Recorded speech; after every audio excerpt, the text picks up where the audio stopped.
Have you ever wondered why in English, of all of the dried fruits that exist, only raisins and prunes get their own name? Everything else is a dried version of its regular name, like a dried apricot. Well, if you've ever wondered about that, you've come to the right place, because on this episode of Life's Potluck Buffet, I am going to talk about the history of raisins and prunes and why in English we have a different word for the dried fruit and the fresh fruit.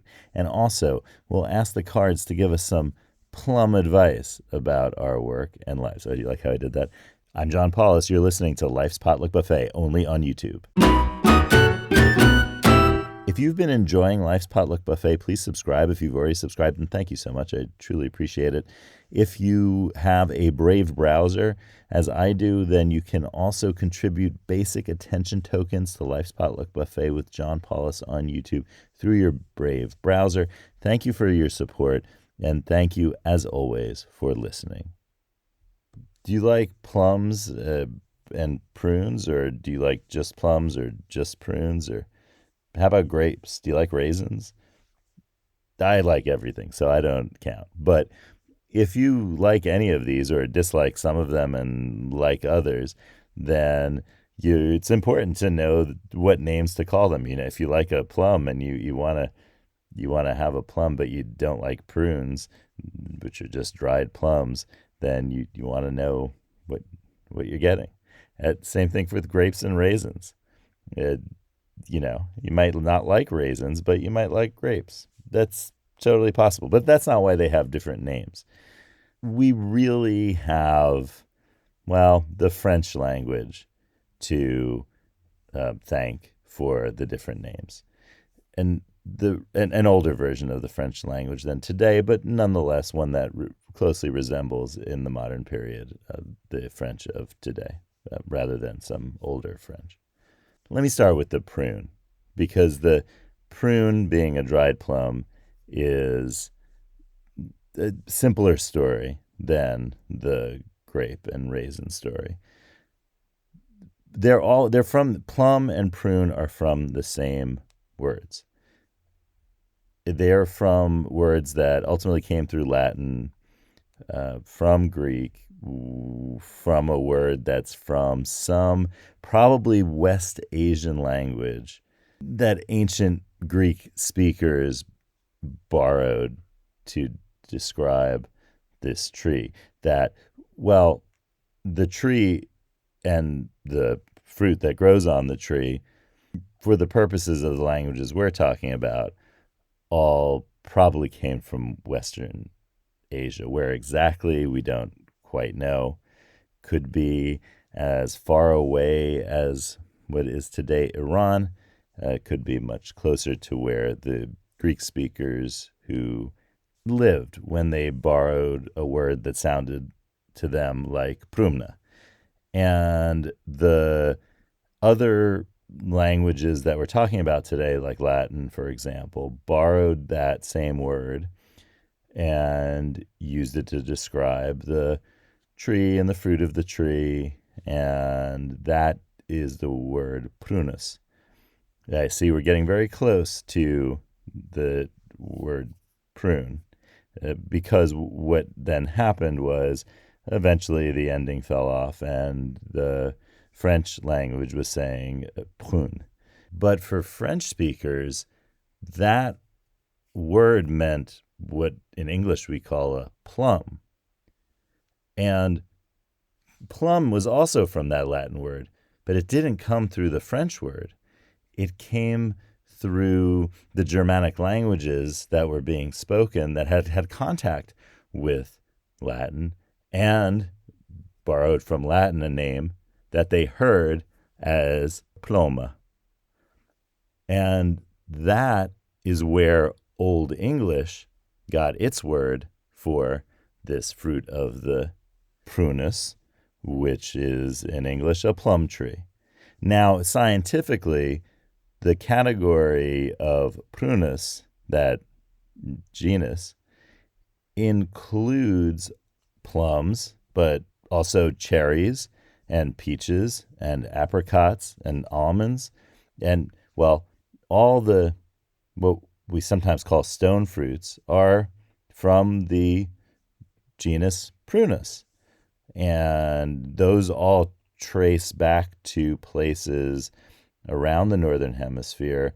And even in the period several hundred years ago, when French and English speakers were talking about these fruits, they kind of understood that there was a relation between them, between some of them. They had some of the texts get it almost fully right, where they start to say, well, plums and apricots are related, or, something like that. So they understand that there's some relationship between these trees. And the same thing goes for the other ones. They look very similar when flowering. They often can be confused for one another. And so you can see why they might be confused if you don't see what fruit they're producing. Now, it's interesting, but they're all actually in the family of the rose. So that's something to think about, is that all of these trees are related to roses as well, in a higher order, which to me is fascinating. Okay, so there you have it. Now you have in English the uh, prunus fruit being called a plum, and in French the fruit is called a prune. Sometimes in English the word prune was used for plum, especially in the case of damson plums or damask plums, which got called damask prunes in English. So sometimes English did use the word prune for things that are called plum today, and but that fell away. Now, why in English do we call a dried plum a prune? Well, that's because of French, as I said at the beginning of the episode. What happened was several hundred years ago, almost a millennium ago, the French started calling dried plums from a certain area pruneaux, which is from a diminutive ending on the word prune. So pruneaux, that basically it says this is a thing that is smaller but of the same essential type. So, for example, a baby elephant in French is an éléphanteau. That's an elephant calf, I think, is the official term for it.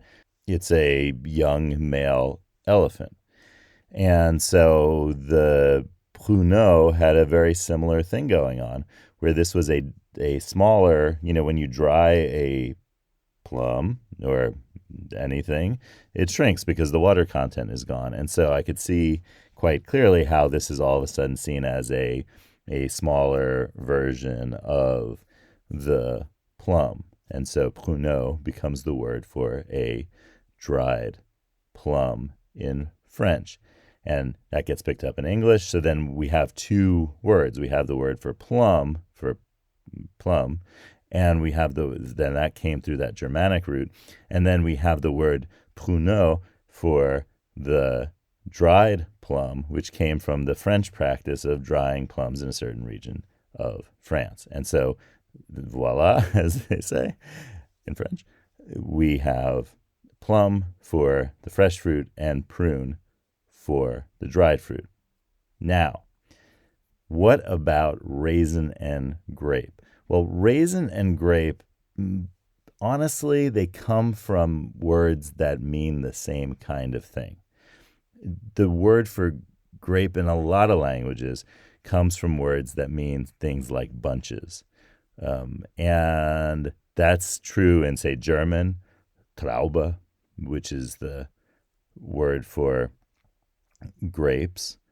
And that word Traube has to do with a collection of things, a gathering of things, ultimately, in terms of its roots. And so that is how you get the idea of grape in many languages. So the idea is first the kind of bunch that you see, the bunch of grapes that is the most common. And that's how we tend to represent grapes when we try to do, like think about the Fruit of the Loom characters, right? The grapes are a bunch of grapes, not a single grape, right? Because when you think about representing grapes, you think about their form on the vine rather than their form when you take a grape from the bunch. Now, as for the English words, grape and raisin, here's where French comes in again. Now, the Old English word for grape was basically wineberries. So that was not, it had nothing to do with the words that we currently use for grape and raisin. They got replaced because of the French influence on the English language. And here's what happened. French had borrowed a term from probably a Germanic language that meant either a hook or a bunch or a collection, something like a krapfo or a krappa.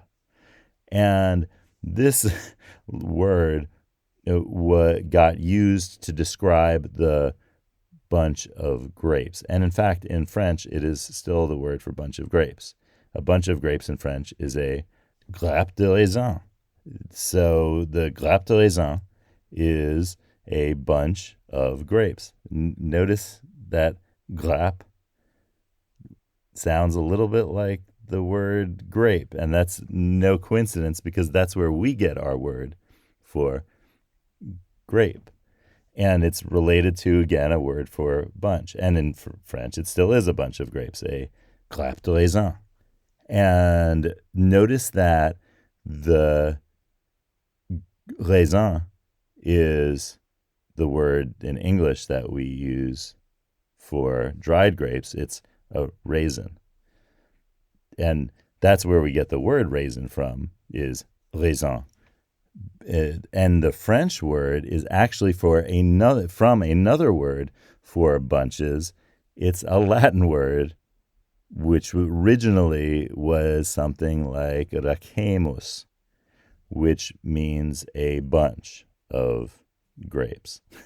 And so, again, the Latin word for the bunch of grapes, and the Latin word for a single grape was uva, which comes from perhaps a very, very old root that may even be present in places in Western Asia where the earliest evidence for grape production and wine production is. Places like Armenia and Georgia. Now, so the French borrowed a Germanic word in the same way the English borrowed a Germanic word for that had been a Germanic version of the Latin word prunus, which comes from Greek and comes from some Western Asian language. Now, quite similarly, the French borrowed a Germanic word for the bunch part of the grapes, which they would say were a bunch of grapes. And then they borrowed the word for grape itself, the single grape, from the Latin. And so when we have a bunch of grapes in French, we have a combination of a Germanic word and a Latin word to talk about it. Now, what happened with the English was that the English borrowed the collective noun to speak about the singular of the grape and the plural of the grape as well for grapes, and just dispensed with the raisin. And what happened with the dried grape is that in French, this was grappe de raisin séché, and that is dried bunches of grapes. And it's not like people didn't understand that raisin meant grape in French. So what started to develop is that in the English language, to differentiate between raisins that were dried and raisins that were not dried, in other words, grapes, English language speakers in the 1600s and before that started writing raisins of the sun.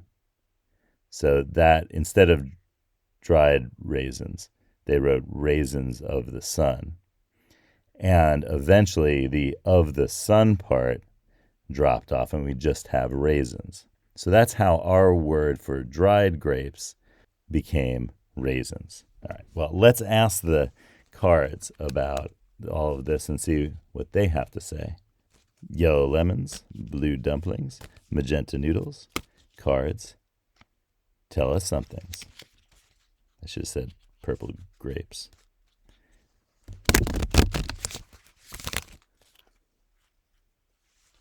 Here we go. It's card 52. When it comes to life, we are all Dali. In January 1957, the famously mustachioed artist Salvador Dali appeared on What's My Line? On this game show, blindfolded panelists tried to guess the identities of celebrities by asking questions about their work. Dali's ability to answer yes to questions like, was he an athlete? Did he make drawings like comic strips? Was he a writer? Caused amused confusion among the panelists and a great deal of hilarity in the live audience.